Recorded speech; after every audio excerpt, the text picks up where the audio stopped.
I don't value myself. That's how Aaron started our session. 4 words, said plainly, like he'd been carrying them for a long time and finally just put them on the table.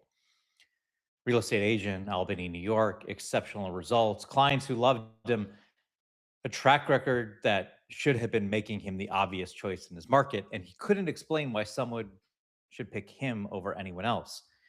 And here's what I want you to hear before I tell you what happened next.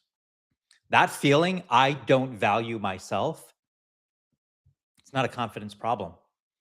It's a language problem. And that distinction is everything. I've done almost 100 of these sessions now. And when someone opens with those 4 words, I've learned there are almost always 2 things happening at the same time.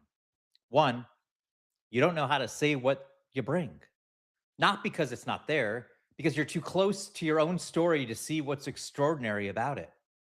And 2, there's something in your story you've been treating as background noise, something personal, something that feels too private for a professional context, something you've never once put in a bio or a pitch or an introduction.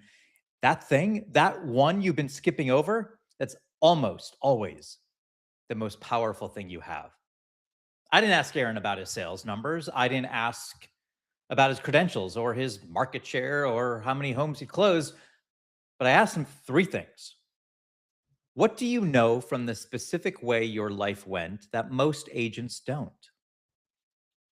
What did you survive that changed how you see everything? What's the thread running underneath every transaction? That human thing that nobody has ever named. Aaron went quiet. Then he started talking. Not about homes, but about people, about what he understood from something real in his own history about what it means to need someone to believe in you when everything around you has already said no. That's where he's only lived, not in his numbers, not in his credentials, but in the specific human understanding he brought to every transaction. The thing he'd been treating as personal history was his entire differentiator.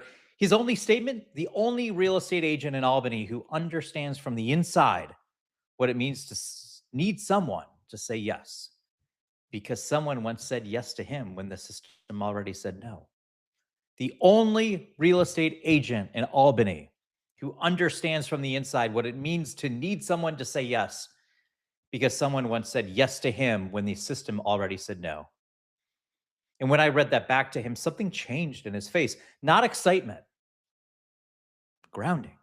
Like he'd been standing on uncertain ground for years and suddenly felt something solid under his feet. He said, "That's it. That's why I do this." Now he says, "I am Albany Real Estate, not one of the top agents, not highly recommended, the category." Here's what I need you to hear from Aaron's story. I don't value myself was never the truth about Aaron.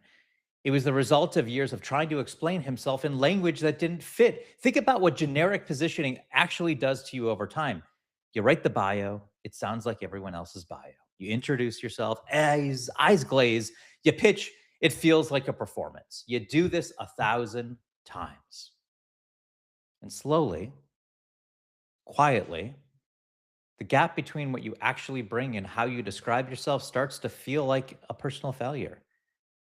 But it isn't. That gap, it isn't a confidence problem. It's a language problem. Get the language right and the confidence follows. I'm not saying that to motivate you. I've watched it happen too many times to call it anything other than what it is. Aaron didn't go to confidence coaching. He found the right sentence, the one sentence that changed how he stood in every room.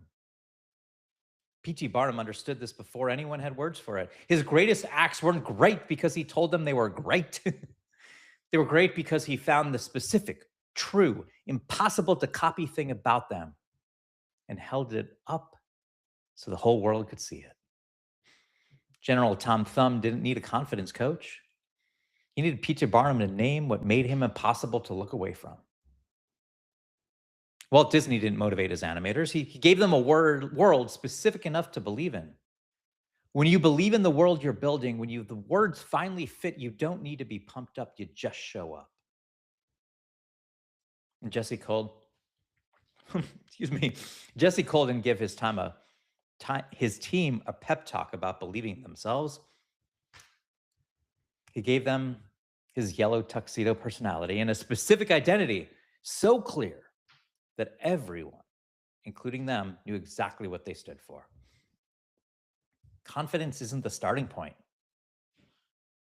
Clarity is.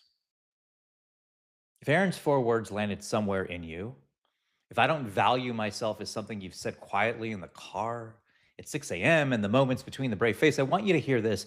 That's not the truth about you. That's what invisible positioning costs you over time. The $2 bill is in your pocket right now. You just don't have the sentence for it yet.